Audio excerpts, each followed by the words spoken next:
ജനകീയ സമരങ്ങൾ കേരളത്തിൽ തോറ്റ ചരിത്രമില്ലെന്ന് എറണാകുളം DCCC പ്രസിഡന്റ് മുഹമ്മദ് ഷിയാസ്.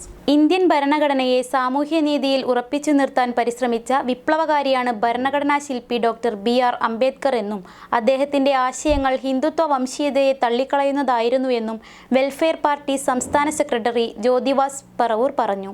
ഭരണഘടനാ മൂല്യങ്ങളെ നിഷ്കാസനം ചെയ്ത് വംശീയവും ജാതീയവുമായ വിവേചനങ്ങൾ രാജ്യത്ത് രൂപപ്പെടുത്തുവാനും പൗരാവകാശങ്ങളെ റദ്ദ് ചെയ്ത് ഹിന്ദുത്വ അജണ്ടകൾ നടപ്പിലാക്കുവാനുമാണ് സംഘപരിവാർ ഭരണകൂടം ശ്രമിക്കുന്നത്. വഖഫ് നിയമ ഭേദഗതി സംഘപരിവാർ തുടരുന്ന വംശീയ അജണ്ടയുടെ ഭാഗമാണ്. പിന്നാക്ക ജനതയ്ക്ക് ആത്മാഭിമാനം വീണ്ടെടുത്ത് നൽകിയ അംബേദ്കറുടെ രാഷ്ട്രീയത്തെ ഉയർത്തിപ്പിടിക്കുന്ന പുതിയ തലമുറ രാജ്യത്ത് ഉയർന്നു വരേണ്ടതുണ്ടെന്നും അദ്ദേഹം പറഞ്ഞു. വംശീയത ഹിന്ദുത്വ രാഷ്ട്രീയ ഫാസിസ്റ്റ് കാലത്ത് അംബേദ്കറെ വായിക്കുന്നു എന്ന തലക്കെട്ടിൽ വെൽഫെയർ പാർട്ടി തൃശൂർ ജില്ലാ കമ്മിറ്റി തെന്നിലാപുരം രാധാകൃഷ്ണൻ ഹാളിൽ സംഘടിപ്പിച്ച പരിപാടി ഉദ്ഘാടനം ചെയ്ത് സംസാരിക്കുകയായിരുന്നു അദ്ദേഹം.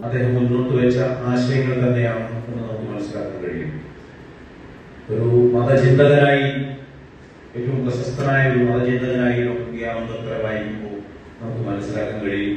ഒരു ധനതത്വ ശാസ്ത്രജ്ഞനായി അദ്ദേഹത്തെ നമുക്ക് കാണാൻ കഴിയും. ഭരണഘടന വിദഗ്ധനായി നമുക്ക് കാണാൻ കഴിയും.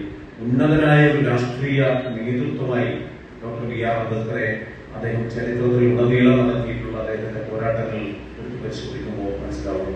അതിനേക്കാൾ ഉപരിയായി സാമൂഹ്യ നീതിക്ക് വേണ്ടി നടത്തിയിട്ടുള്ള ഉജ്ജ്വലമായ അംബേദ്കർ ഉയർത്തിപ്പിടിച്ച സാമൂഹ്യനീതിയുടെ മൂല്യങ്ങൾ കൊണ്ട് മാത്രമേ ഹിന്ദുത്വ രാഷ്ട്രീയത്തെ പ്രതിരോധിക്കാൻ കഴിയുകയുള്ളൂ എന്നും സംഘപരിവാർ കൊണ്ടുവരുന്ന നിയമങ്ങൾ എളുപ്പത്തിൽ നടപ്പിലാക്കാൻ അവർക്ക് കഴിയാത്തത് ഇന്ത്യയിൽ ഉയർന്നുവരുന്ന ജനാധിപത്യ പ്രതിരോധങ്ങളുടെ ശക്തിയാണെന്നും മുഖ്യ പ്രഭാഷണം നിർവഹിച്ച SC/ST ഫെഡറേഷൻ ജില്ലാ ചെയർമാൻ അഡ്വക്കേറ്റ് നിഖിൽ ചന്ദ്രശേഖരൻ പറഞ്ഞു.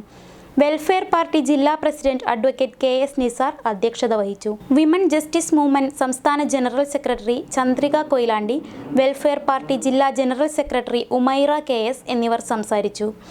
ജില്ലാ vice president EA Rasheed master സ്വാഗതവും ജില്ലാ അസിസ്റ്റന്റ് സെക്രട്ടറി ഷമീറ നാസർ നന്ദിയും പറഞ്ഞു.